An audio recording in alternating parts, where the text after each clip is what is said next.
Voicemail. Set up voicemail.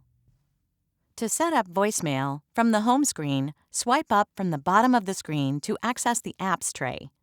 Select the Visual Voicemail app. Select Next. Select Activate Visual Voicemail.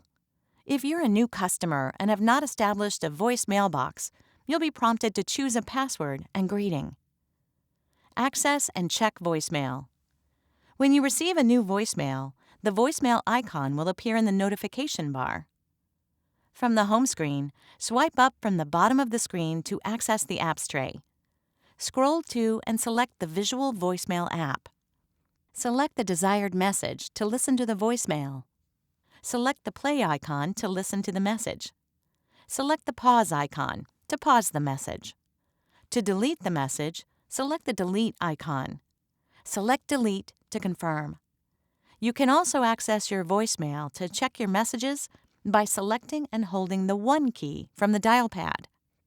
Change voicemail password. To change your voicemail password, from the Visual Voicemail app, select the menu icon. Select Settings. Select Change Password.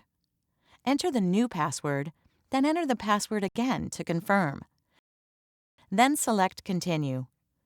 You can also access your voicemail to change your password by selecting and holding the 1 key from the dial pad and following the prompts. However, you must know your current voicemail password.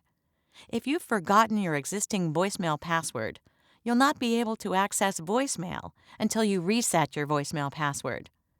To reset your voicemail password, go to att.com/resetvm.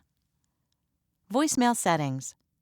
To access voicemail settings for things like updating your voicemail greeting and notification alerts, from the Visual Voicemail app, select the menu icon.